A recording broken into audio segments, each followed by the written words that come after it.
Think about it. We use money every single day. It's this thing we earn, we spend, we save, and let's be honest, we worry about it a lot. It shapes pretty much everything, our lives, our big decisions, even our dreams. But have you ever really stopped to ask a very simple question? So, what is money really? Let's get into it. And trust me, the answer is way more complex and frankly, more fascinating than you probably think. This isn't just about dollars and cents. It's the story of a shared idea. An idea that somehow became one of the most powerful tools of control in all of human history. Okay, so to really get our heads around this, we need to rewind. I mean, way back. Let's try to picture a world with no money at all. A world of just direct exchange. So back in the day, life was, a bit simpler. If you were a baker and you needed salt, you had to go find the salt guy. But here's the catch. You had to hope that he actually wanted your bread right then and there. That's barter. And you can see the problem, right? What if he's already got enough bread for the week? This whole matching of needs thing was a huge headache.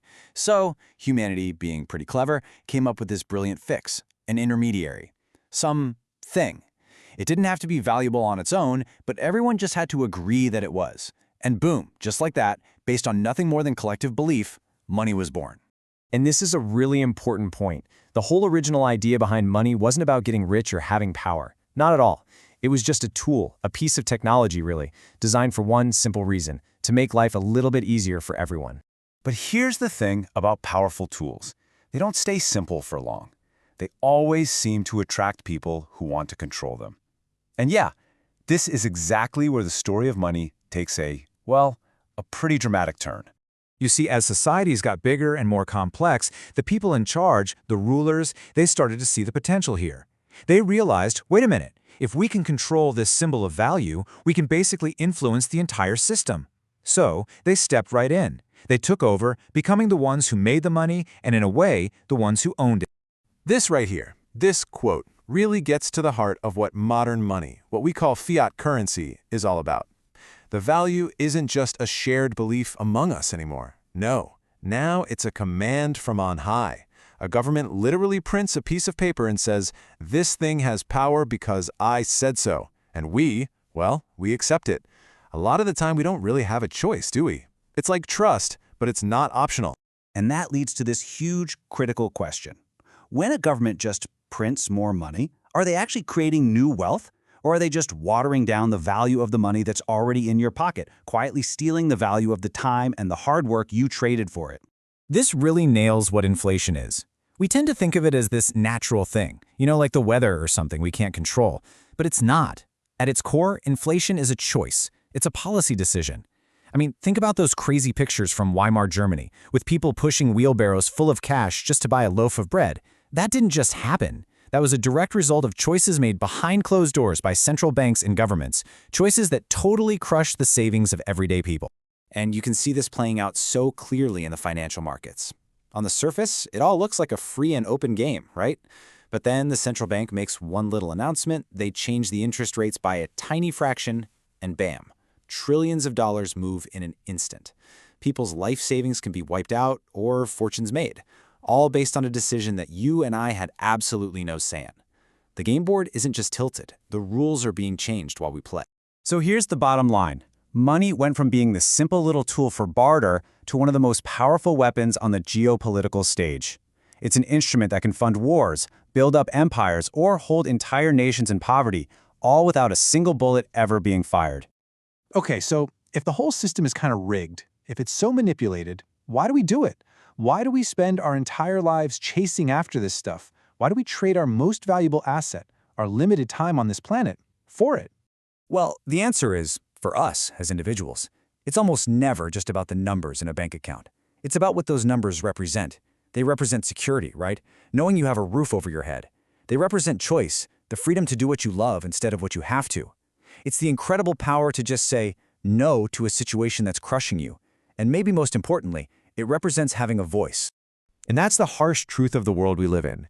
When money talks, a person without it often doesn't get to speak. Their voice gets drowned out. That's why the chase feels so primal. It feels like a fight for survival, for dignity.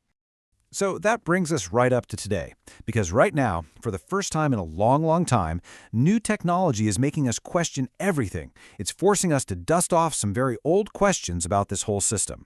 I'm talking about things like cryptocurrencies. They're a direct challenge to that top-down model we've had for centuries. Instead of a government or a big bank in the middle, they run on these shared digital ledgers that, in theory, nobody controls. It's almost like a high-tech attempt to get back to the original idea of money, a system that runs on shared belief between people, peer-to-peer. And this really is the big debate of our era. Who gets to be in charge of this incredibly powerful tool? Do we stick with the traditional players, the governments, the big banks, who offer a certain kind of stability, but at the cost of control? Or do we go with these new decentralized networks run by computer code, which promise freedom but, come with a whole new set of risks? And let me tell you, there is no easy answer here. But what if we're all asking the wrong question? What if this whole debate about who's in control completely misses a much deeper, more personal point about our own relationship with money? Just think about it for a second. Money started out as a tool, a simple way to exchange things of real value, like our time, our skills, our creativity. But somewhere down the line, we got it twisted. We started chasing the tool instead of the value it was supposed to represent. We confused the map for the territory. And when the tool becomes the ultimate goal, that's when you're in danger of becoming its slave. This really brings it all into focus. You've got two kinds of value. There's the value that can be printed, just numbers on a piece of paper or a screen. It's fragile. It can be inflated to nothing. It can be manipulated. It can be wiped out with the stroke of a pen. But then there's the value that you have to build, the value of trust, a real human connection, of skills, of knowledge. That's the stuff that can't be printed, and that's the stuff that actually lasts. So maybe real freedom isn't about having more money. Maybe it's about needing it less. It's about finally understanding the difference between the symbol and the real thing. It's about making a conscious choice to define your own worth, not by the number in your bank account, but by the real, lasting value you create in the world and for the people around you. And that really leaves us all with one final question to think about. What is the true measure of your life?